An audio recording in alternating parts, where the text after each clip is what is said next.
पिकाचं उत्पादन घेताना नैसर्गिक संकटाचा आणि पिकवल्यानंतर योग्य बाजारभावासाठी सध्याच्या बाजार व्यवस्थेचा सामना करताना शेतकरी वर्ग मात्र बेटाकुटीला आलेला आहे.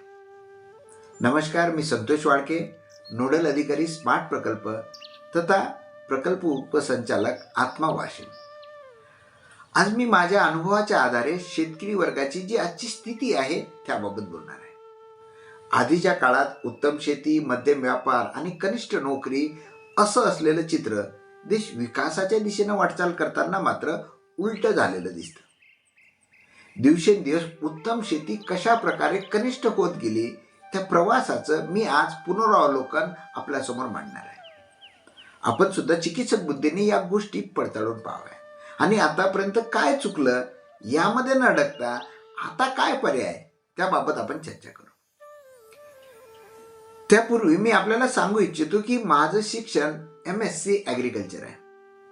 सोबतच प्रायव्हेट आणि गव्हर्नमेंट या दोन्ही पातळीवर शेतकऱ्यांसोबत काम करण्याचा 24 वर्षाचा अनुभव माझ्याजवळ आहे. या 24 वर्षात मला अनेक प्रगतशील शेतकरी, नामवंत शास्त्रज्ञ यांना सुद्धा भेटण्याचा योग आला. तर काही शास्त्रज्ञांचे, शेतकऱ्यांचे, राजकीय नेत्यांचे अनुभव मी ऐकले, वाचले. शेतामध्ये नांगरणी, पेरणी, मळणी इत्यादीसह शेतामधील सर्व कामे मी स्वतः केलेली आहे आणि त्या माझ्या अनुभवाच्या आधारे मी शेती क्षेत्राचं केलेलं पुनरावलोकन आपल्यासमोर मांडणार आहे. आपण सुद्धा माझ्यासोबत चिकित्सक बुद्धीने या सगळ्या गोष्टी पडताळून पाहायच्या आणि आतापर्यंत काय चुकलं यामध्ये न अडकता आता काय पर्याय ते आपल्यासमोर मांडणार आहे. मित्रांनो, स्वातंत्र्यपूर्व काळात उत्तम शेती, मध्यम व्यापार आणि कनिष्ठ नोकरी असं चित्र असल्याचं आपण ऐकतो. इव्हन 1975 पर्यंत शेतकरी आपल्या मुलाला नोकरी करण्याऐवजी शेती करण्याचा सल्ला देत होते. जुन्या पिढीतील आज असे अनेक लोक आपल्या आजूबाजूला दिसतील की ज्यांनी शिक्षण घेऊन नोकरी न करता शेती केली. सोबतच त्यांच्यापैकी काही लोक आज त्यांच्या या निर्णयाबाबत पश्चाताप करताना पण दिसतात. किंवा आज मात्र बहुतेक शेतकरी आपल्या मुलाला शेतकरी बनवू इच्छित नाही. म्हणजे आजचं चित्र उत्तम नोकरी, मध्यम व्यापार आणि कनिष्ठ शेती असं असल्याचं दिसतं. आज बहुतेक शेतकरी शेती परवडत नसल्याचं बोलताना दिसतात. विशेषतः कोरडू भागामध्ये तर शेतीचं चित्र अधिक भयावह आहे. उत्पादन घेताना नैसर्गिक संकटाचा आणि पिकवल्यानंतर योग्य दरासाठी सध्याच्या बाजार व्यवस्थेचा सामना करताना शेतकरी वर्ग मेटाकुटीला आलेला आहे. तो या दुष्टचक्रात अडकलेला आहे आणि या दोन्ही संकटातून मार्ग काढण्यासाठी एकीकडे सरकार विचार मंथन करून अनेक योजना राबवताना दिसतं, तर सोबतच दुसरीकडे रस्त्यावर शेतकरी आंदोलनं पण होताना दिसतात. शेती क्षेत्रामध्ये आलेल्या या मागासलेपणाला आतापर्यंत राबवण्यात आलेली धोरणं, ते धोरण राबवणारे राजकीय व्यक्ती, तज्ज्ञ तसेच शास्त्रज्ञांना सुद्धा जबाबदार धरून आरोप पण केले जातात. आधीच्या धोरणाबाबत बोलल्या जातं, चुका शोधल्या जातात आणि त्याचा परिणाम मधल्या काळात सरकारं सुद्धा बदलली. सत्तेत आलेलं नवीन सरकार शेतकऱ्यांसाठी प्रामाणिकपणे काम करताना दिसतं, तरी परंतु शेतकऱ्यांच्या या स्थितीला बदलू शकेल अशी व्यवस्था निर्माण होताना मात्र दिसत नाही. आणि सध्या जसं चालू आहे असंच यापुढे चालू राहिलं तर शेतकऱ्याची परिस्थिती अधिक भयावह होईल यामध्ये सुद्धा शंका नाही. त्यामुळे आज आपण कोणावरही आरोप न करता, कोणालाही चूक न म्हणता फक्त या क्षेत्राचं पुनरावलोकन करू आणि त्याबाबत काय मिसिंग लिंक आहे आणि त्याबाबत कोण काय करू शकतं ते आपल्याला शोधायचं आहे. बघा, हे मी माझं मत मांडत आहे. त्यामुळे हे खरं आहे किंवा खोटं आहे यामध्ये न अडकता माझी विनंती राहील की आपण सुद्धा माझ्यासोबत पुनरावलोकन करावं आणि आता काय उपचार आहे जे आपल्या हातात आहे त्याबाबत आपण चर्चा करू. ठीक आहे? बघा, भारत स्वतंत्र झाला तेव्हा भारतामध्ये अन्नधान्य पिकाचं उत्पादन कमी होतं आणि त्यात आणखीन एक भर म्हणजे तेव्हा धान्य वितरण प्रणाली विकसित झालेली नव्हती. म्हणजे धान्य साठवायला आवश्यक तेवढे गोडाऊन नव्हते. दळणवळणाचे, संपर्काचे, माहिती तंत्रज्ञानाचे जे नेटवर्क आहे ते विकसित झालेलं नव्हतं. त्यामुळे अन्नधान्याचा तुटवडा प्रत्यक्षात जेवढा होता ना त्यापेक्षा अधिकचा तो जाणवायला लागला. भूकबळीचं संकट स्वतंत्र झालेल्या भारतावर आलं. त्यामुळे भारत सरकारने प्रथम पंचवार्षिक योजनेमध्ये शेती क्षेत्राला प्राधान्य देऊन अधिक उत्पादनासाठी प्रयत्न सुरू केले. या ग्राफमध्ये पहिल्या पंचवार्षिक योजनेमधील शेती क्षेत्रासाठीची तरतूद आपण बघू शकता. जवळपास शेती क्षेत्राभोवतीच फिरणारा हा पहिला बजेट होता. सिंचन आणि ऊर्जाला 27%, कृषी आणि डेव्हलपमेंटसाठी 17%, वाहतूक 24%, भूमिहीन शेतकऱ्यांचे पुनर्वसन 4%. ही पहिली पंचवार्षिक योजना काही सुधारणांसह हॅरोल्ड डोमर मॉडेलवर आधारित होती. त्यावेळच्या गरजेपोटी शास्त्रज्ञांनी अधिक उत्पादन देणाऱ्या अन्नधान्याच्या हायब्रिड जाती, रासायनिक खतं, कीटकनाशकं यांच्या वापरावर संशोधन सुरू केलं, प्रसार केला आणि आपल्या देशामध्ये हरित क्रांती झाली. या हरित क्रांतीमुळे देश अन्नधान्याच्या बाबतीत स्वयंपूर्ण बनला. 1951 मध्ये 36 कोटी जनतेच्या अन्नाची गरज आपण भागू शकत नव्हतो. एवढं कमी उत्पादन आपल्या भारतात होत होतं. आज मात्र 142 कोटी म्हणजे 4 पट भारताची लोकसंख्या वाढूनही अन्नधान्याच्या बाबतीत भारत फक्त स्वयंपूर्णच नाही, तर अन्नधान्य उत्पादन आता सरप्लस होत आहे. आज एवढी मोठी गोदाम व्यवस्था असून येणाऱ्या वर्षाचं धान्य कुठं साठवावं हा सरकारसमोर प्रश्न आहे. नव्या धान्यासाठी जुन्या धान्याची विल्हेवाट लावावी लागते. मित्रांनो, स्वातंत्र्यप्राप्तीनंतरच्या टप्प्यावर भारतीय शेतीमध्ये वापरल्या गेलेलं मुख्य सूत्र म्हणजे अधिक धान्य पिकवा, ग्रो मोर फूड. ही 1952 मध्ये आलेली पहिली योजना आणि याचा मुख्य उद्देश देशातील भूकबळी थांबवणे हा होता. शेती तर ऑलरेडी स्वयंपूर्ण आणि उत्तम होती, पण वाढत्या लोकसंख्येची भूक भागवण्यासाठी काहीही करून अन्नधान्य उत्पादन वाढवणे हाच महत्वाचा प्रश्न त्यावेळी वाटत होता. भूकबळीपासून मुक्ती हा शेती धोरणाचा मुख्य आधार होता.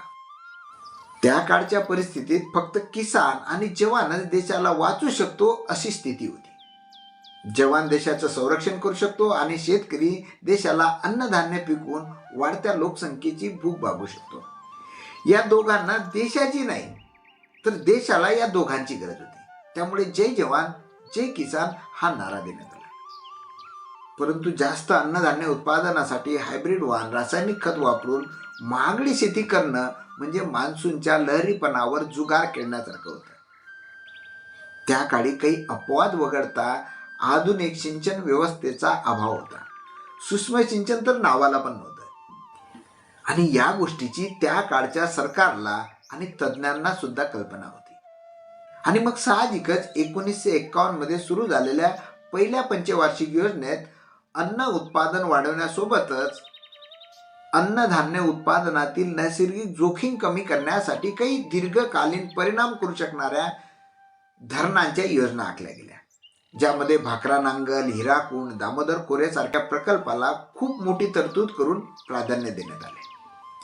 नंतरच्या काळात महाराष्ट्रातील अनेक धरणांच्या बांधकामाला या धोरणातून सुरुवात झाली.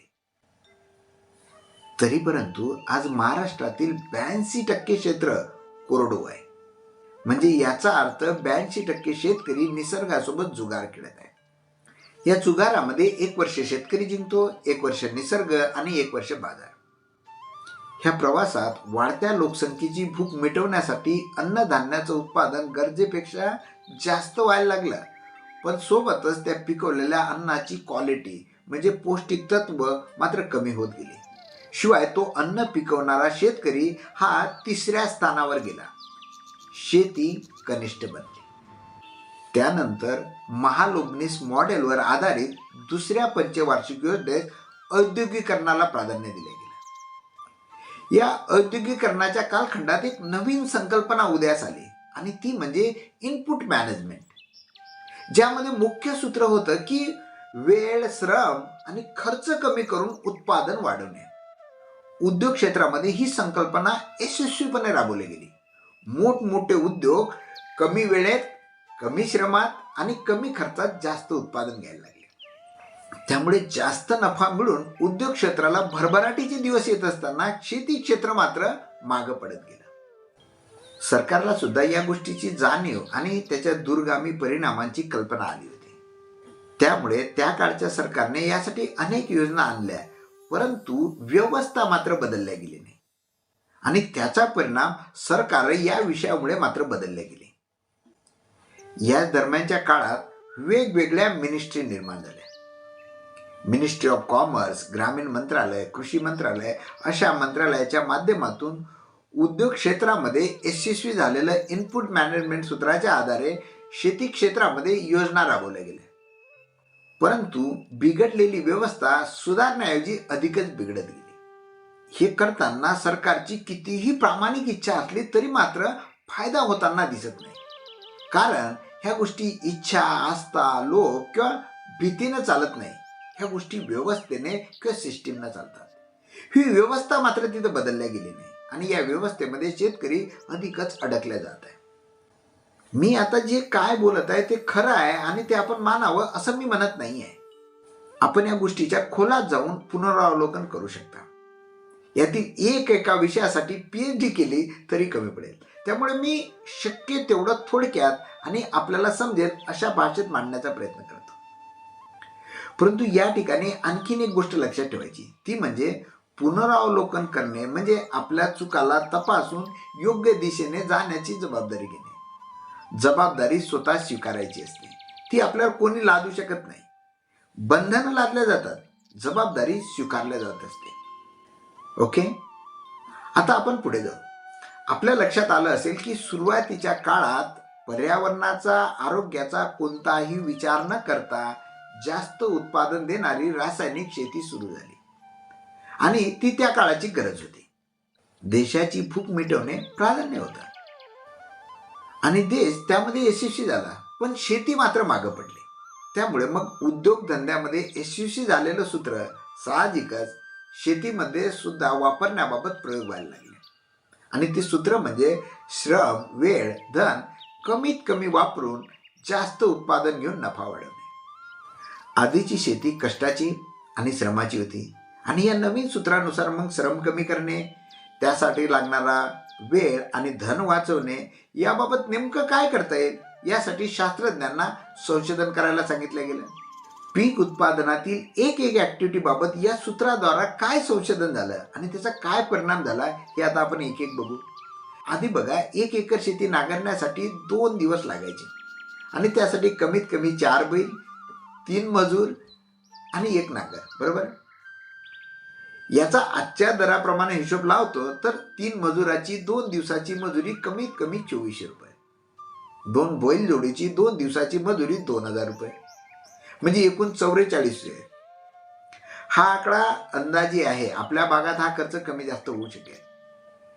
इनपुट मॅनेजमेंटच्या या नवीन सूत्रानुसार मग या कामासाठी ट्रॅक्टर आला, ज्यामुळे श्रम वाचले. 3 दिवसाचं काम 1.5 तासात व्हायला लागलं, म्हणजे वेळ कमी लागला. 4400 रुपयाऐवजी ट्रॅक्टर 1000 रुपयामध्ये नांगरून देतो, म्हणजे धन पण वाचलं. शिवाय बैलाने केलेली नांगरणी अर्ध्या फुटाची व्हायची, ती आता ट्रॅक्टरने 1.5 फूट खोल होत आहे, म्हणजे क्वालिटीचं काम पण होत आहे असं पण दिसलं. शेतकऱ्याला या नांगरणीच्या कामासाठी श्रम, वेळ आणि धन कमी लागत असल्याने याचा परिणाम असा झाला की जो शेतकरी 4-5 वर्षातून एकदा शेत नांगरायचा, कारण बैलाने दरवर्षी शेत नांगरणं शक्य पण होत नव्हतं, तो शेतकरी मात्र आता दरवर्षीच नाही तर वर्षातून 2 वेळा शेत नांगरायला लागला. उन्हाळ्यात एकदा आणि रब्बीचं पीक घेण्यापूर्वी एकदा. काही शेतकरी तर 3 पीक घेतात तर 3 वेळा नांगरायला लागले. म्हणजे पहिले नांगरणी करता 4400 रुपये 4 वर्षात लागायचे. आता ट्रॅक्टरने वर्षाला 2 वेळा, म्हणजे वर्षाला 2000 आणि 4 वर्षाचे 8000 रुपये, म्हणजे खर्च जवळपास दुप्पट झाला. याच प्रकारे शेतामधील सर्व मशागतीचे कामं ट्रॅक्टरद्वारा व्हायला लागले. मित्रांनो, हा ट्रॅक्टर आला कुठून? तर बाजारातून. त्यासाठी शेतकऱ्यांचा पैसा बाजारात गेला. त्या ट्रॅक्टरला इंधन बाहेर देशातून म्हणजे बाजारातून आलं. ट्रॅक्टरच्या मेंटेनन्ससाठी सुद्धा पैसा बाजारात जातोय. ट्रॅक्टरचे सुटे पार्टसाठी सुद्धा पैसा बाजारात जात आहे. म्हणजे खर्च वाढला, पण तो पैसा गावाकडून शहराकडे आणि उद्योगाकडे जायला लागला. त्याचप्रमाणे सिंचनासाठी मशीन आल्या, त्यासाठी बाजारात पैसा गेला. त्या मशीनचं इंधन, मेंटेनन्स, सुट्या भागसाठी सुद्धा बाजारात पैसा जायला लागला. उत्पादन वाढवण्यासाठी रासायनिक खत बाजारातून विकत घ्यायचं काम पडत आहे. म्हणजे खतावरचा पैसा बाजारात जात आहे. हायब्रिड बियाणं सुद्धा घरचं नाही, त्यासाठी पैसा बाजारात जात आहे. कीटकनाशक, बुरशीनाशक, पीक संवर्धके इत्यादी निविष्ठासाठी सुद्धा पैसा बाजारात जात आहे. आज शेतात लागणारी प्रत्येक निविष्ठा आपण बाजारातून विकत आणतोय. परंतु आपल्या शेतात झालेलं सोयाबीन आपण कोणी घरी खात नाही.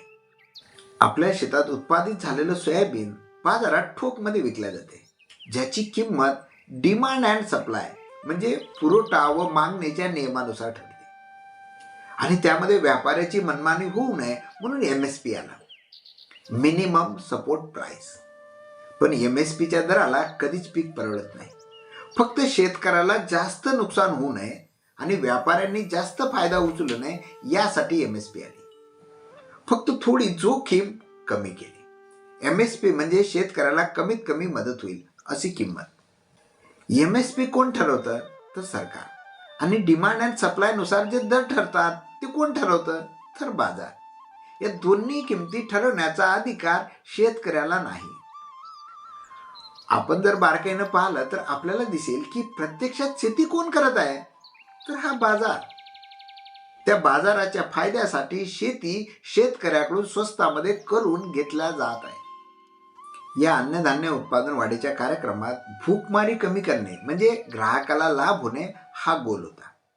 आणि ह्या गोलसाठी वितरण व्यवस्था सुद्धा जी त्या काळी विकसित नव्हती ती सुधारण्यासाठी व्यापाराला फायदा होईल अशी व्यवस्था निर्माण करणे हा सुद्धा दुसरा गोल होता. आज आपली बाजार समिती कोणाला जास्त फायद्याची ठरताना दिसते? व्यापाऱ्याला का शेतकऱ्याला? तुम्हीच बघू शकता.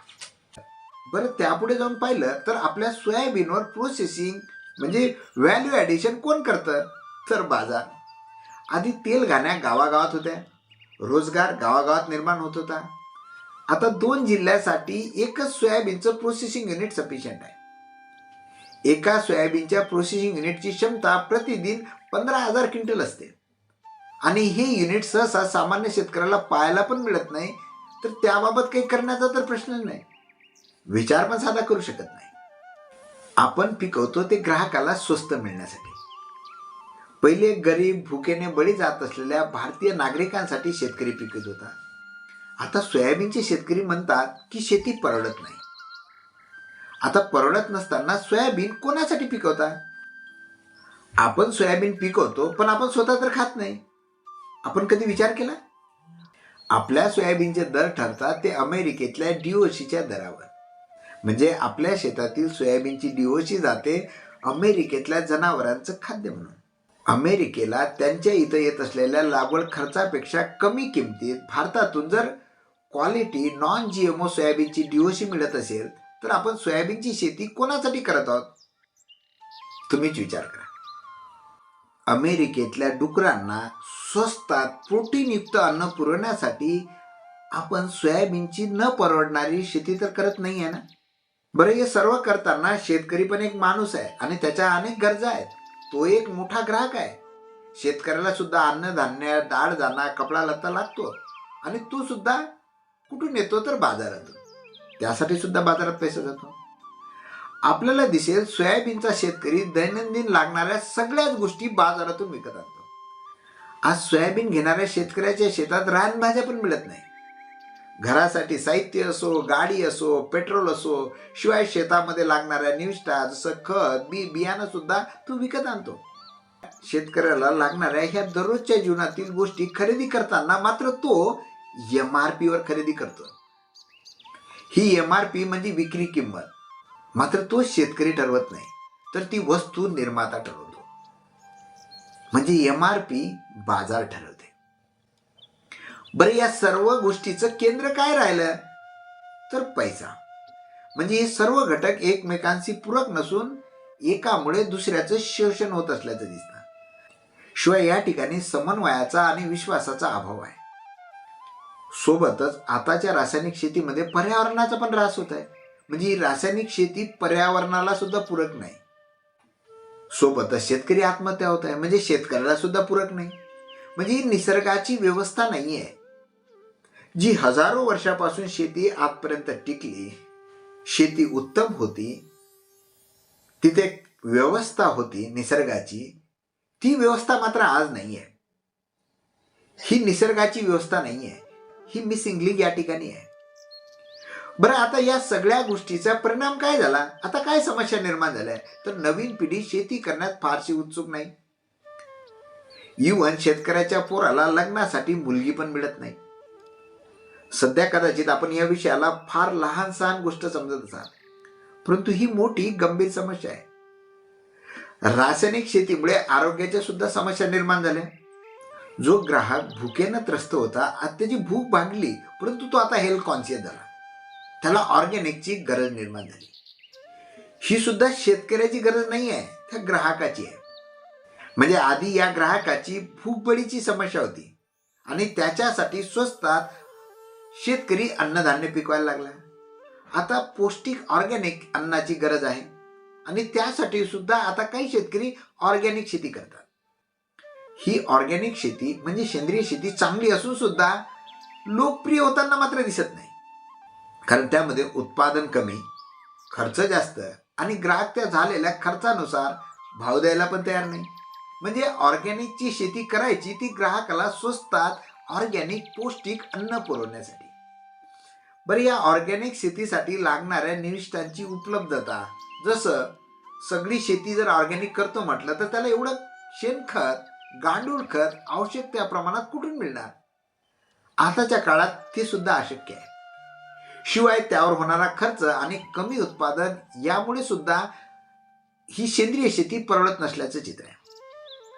काही शेतकरी ऑर्गॅनिक म्हणून फळं भाजीपाला विकतात, पण त्यामध्ये शुद्धता हा प्रश्न आहे. आणि याच दिशेनं जर ही वाटचाल चालू राहिली तर या शेती क्षेत्राची पुढची स्थिती काय राहील याचा पण आपण अंदाज बांधू शकतो. बरं, आता याबाबत विचारमंथन करण्यासाठी किंवा एखाद्या शेतीच्या प्रशिक्षणासाठी पण शेतकऱ्याला यावं वाटत नाही. ते त्याला त्याच्या फायद्याचं वाटत नाही. म्हणजे गावात शेतीबाबत एखादी मीटिंग घेतो म्हटलं तरी जे पुढाकार घेणारे आहेत ना ते दमछाक होतात, कोणी येत नाही. म्हणजे हे पण एकमेकाला पूरक नाही असं दिसतं. परंतु हा शेतकरी म्हणजे मानवच ना. या शेतकऱ्याजवळ स्वतःची कोणती गोष्ट आहे जी शेतीमध्ये तो वापरू शकतो, म्हणजे इन्व्हेस्ट करू शकतो, तर ते आहे त्याचं तन, मन आणि धन. आता या आधुनिक शेतीमध्ये तणाद्वारे होणारे श्रम कमी झाले. म्हणजे शेतातील काही कामे तर एकदम गायबच झाली. वर्षभरामध्ये शेतात काम करायचे जे दिवस होते ते सुद्धा आता कमी झाले आणि याचा परिणाम श्रमाला महत्व कमी होत आहे. श्रम करणं कमीपणा पण वाटत आहे. दुसरी गोष्ट शेतकऱ्याजवळ होती जी शेतीमध्ये इन्व्हेस्ट करायची ती म्हणजे मन. मन म्हणजे काय? समजून घेणे आणि करणे. म्हणजे निसर्गाला समजून घेऊन शेती करणे. यामध्ये काय होतं तर प्रथम शिकावं लागतं आणि समजून करावं लागतं. पण आज आपण निसर्गाला समजून न घेता शेती करत आहोत. आपल्याला कदाचित असं वाटत असेल की आपण निसर्गाला समजून शेती करत आहोत, पण आपण जसजसं पुढे जाऊ तसतसं आपल्याला जाणीव होईल की आपण समजून शेती करत नाहीये, आपण करून समजत आहोत. तिसरी गोष्ट जी शेतकऱ्याजवळ होती धन. धन म्हणजे पैसा आणि त्यासाठी मग बजेट आली. परंतु प्रत्यक्षात पैशाची गुरुकिल्ली ही समजण्यात आहे ना की बजेटमध्ये. आता कितीतरी सरकारची बजेट आली तरी पण समाधानकारक उत्तर निघताना दिसत नाही. म्हणजे शेती करताना आपल्याला निसर्गाला समजून शेती करायची होती, परंतु आता मात्र आपण अडकलोय बजेटमध्ये, पॅकेजमध्ये. काही शेतकरी किंवा तज्ज्ञ निसर्गाला समजून घेत असल्याचं दाखवतात, भाषण पण सुंदर करतात माझ्यासारखे. आपण त्यांना एक्सपर्ट किंवा विद्वान पण म्हणू शकतो, पण त्यांच्याजवळ सुद्धा समज असेल असं नाही. एक उदाहरण देतो म्हणजे आपल्याला समजेल मला काय म्हणायचं ते. एक व्यक्ती म्हणणार की मला माहित आहे एक परमेश्वर आहे आणि तो सर्वश्रेष्ठ आहे. दुसरा म्हणेल की नाही, एकमेव अल्लाह आहे जो सर्वश्रेष्ठ आहे आणि अल्लाशिवाय कोणाजवळ झुकायचं नाही. तिसरा म्हणेल की नाही, सर्व काही निसर्ग आहे, निसर्गाचे नियम आहे आणि त्या नियमानुसार सर्व काही व्यवस्थित चालू आहे. आता परमेश्वर, अल्लाह, निसर्ग हे वेगवेगळे शब्द आहेत, पण या तिन्ही शब्दाचा अर्थ काय आहे तर आपण म्हणाल तो सृष्टी निर्माता सर्व शक्तिमान असून त्याचं नामस्मरण करावं. त्याच्याद्वारा मिळालेल्या उपदेशाचं पालन करून माणसाने माणसाशी माणूस म्हणून प्रेमानं शांततेने वागावं, राहावं. या सृष्टीमधील इतर घटकांना इजा पोहोचायची नाही, हिंसा करायची नाही. आपल्या कर्मानुसार तो निर्माता आपल्याला फळ देईलच. एक आणखीन उदाहरण पाहू. जसं की पाणी आहे. या पाण्याला कोणी पाणी म्हणो नाहीतर वॉटर म्हणो. वॉटर म्हटलं तर तज्ज्ञ होऊ शकतो, परंतु त्या पाण्यामध्ये काही फरक पडतो? तो तहान भागवणारी पातळ वस्तूच राहणार ना. आपल्या लक्षात आलं असेल की मग एकरूपता कुठं पाहिजे, तर आपल्या समजण्यात, ना की शब्दात. शब्दात एकरूपता आली आणि समजण्यात नाही आली तर त्याचा काही फायदा होताना दिसत नाही. मात्र एकदा जर ती गोष्ट समजली, मग तुम्ही त्याला काहीही म्हणा, काहीही फरक पडत नाही. तुम्ही तुमच्या समजण्यानुसार करणार. पण ती समजली नाही तर हिंदू, मुस्लिम, शीख, ईसाई या शब्दामध्ये अडका. तुम्ही पाणी आणि वॉटरमध्ये अडका. आपण शेती करताना सुद्धा काही समजू शकलो तर पुढे जाऊन काही करू शकतो, अन्यथा शब्दामध्ये अडकतो. शब्दामध्ये म्हणजे कदाचित तुम्ही बोलण्यात जगातले सगळ्यात हुशार व्यक्ती असाल. तुम्हाला जगातल्या सगळ्या गोष्टी माहीत आहेत, म्हणजे तुम्ही एका गोष्टीला 10 भाषेत सांगू शकत असाल. पण समजलं नाही तर मात्र काही फायदा होणार नाही. आपण अनेक शिकलेले लोक आपल्या आजूबाजूला पाहतो. त्यांना माहीत आहे पण समज नाही, आणि त्यांना समज नसल्यामुळे त्यांच्या वाटेला आलेलं सुंदर आयुष्याचं ते कसं वाटोळं करतात ते आपण आपल्या आजूबाजूला नेहमीच बघत असाल. तुमच्या ज्ञानाचं प्रदर्शन तुम्ही कराल, त्यामुळे तुम्ही महान व्यक्ती म्हणून पण ओळखल्या जाल. पण त्याने ही व्यवस्था अधिकच बिकट होत जाईल. जसं की शेतीमध्ये आणि आपल्या वेगवेगळ्या धर्मामध्ये आधीपेक्षा जास्त ज्ञानी आणि संरक्षक तयार होत आहे, आणि परिस्थिती अधिकच बिकट होत आहे. आपल्याला जर कळालं की समजणे ही मिसिंग लिंक आहे, तर आपण पुढे जाऊन समजून काही गोष्टी केल्या तर मात्र फरक पडेल.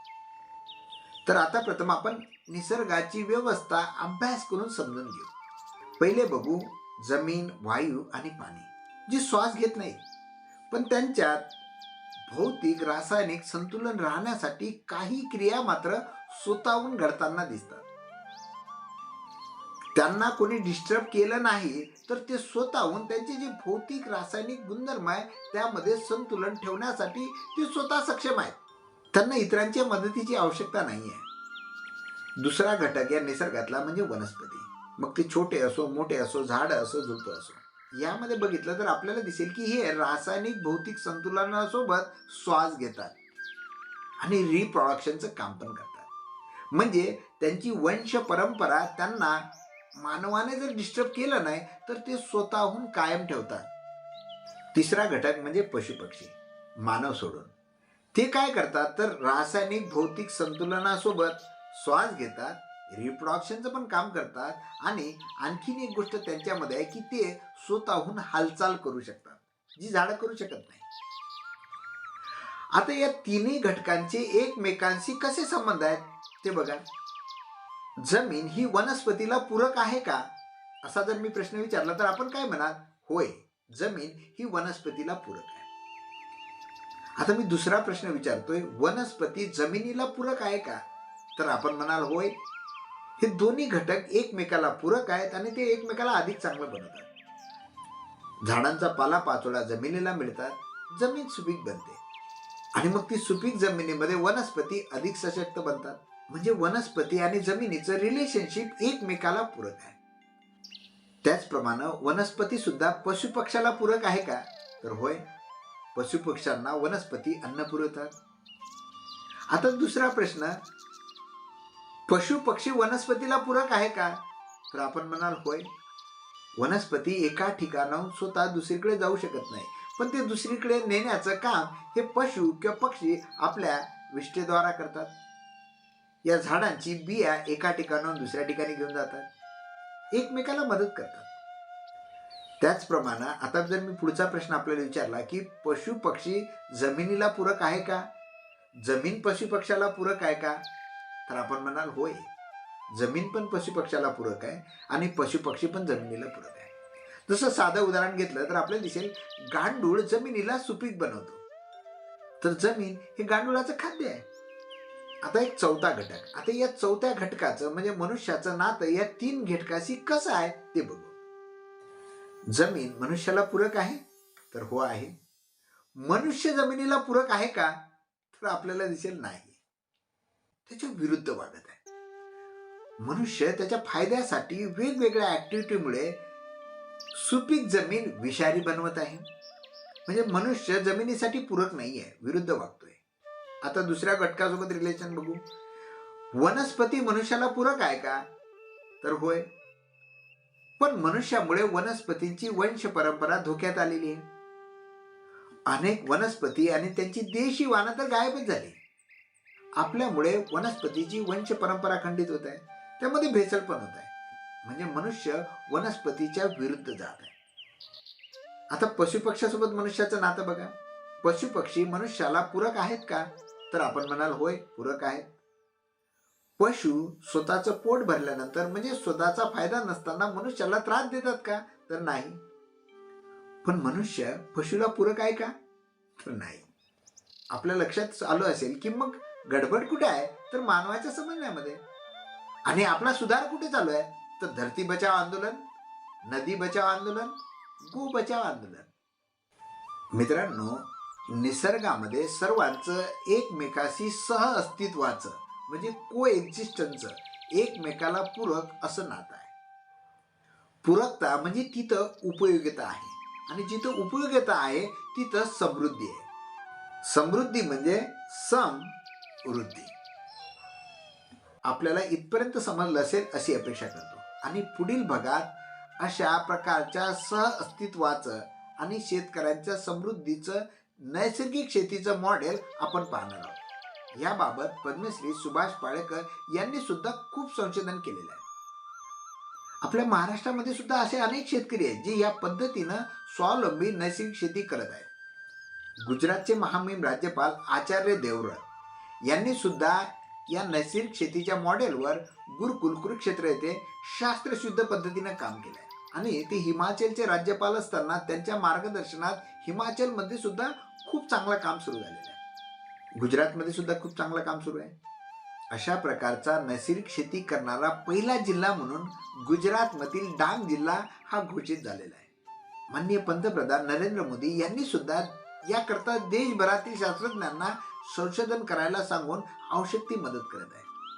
आपल्या महाराष्ट्राचे मुख्यमंत्री माननीय एकनाथरावजी शिंदे आणि उपमुख्यमंत्री देवेंद्रजी फडणवीस यांनी सुद्धा या नैसर्गिक शेतीच्या मॉडेल करता डॉक्टर पंजाबराव देशमुख नैसर्गिक शेती मिशन 2023 पासून ते 2027-28 पर्यंत राबवण्याचा निर्णय घेऊन यामध्ये 25 लाख क्षेत्र या नैसर्गिक शेतीखाली आणण्याचा निर्णय घेतला आहे. तर या नैसर्गिक शेतीचं स्वावलंबी मॉडेल काय ते आपण पुढच्या भागात पाहणार आहोत. या क्षेत्रामध्ये काम करणाऱ्या तज्ज्ञ शेतकऱ्यांकडून शास्त्रज्ञांकडून ते समजून घेऊ.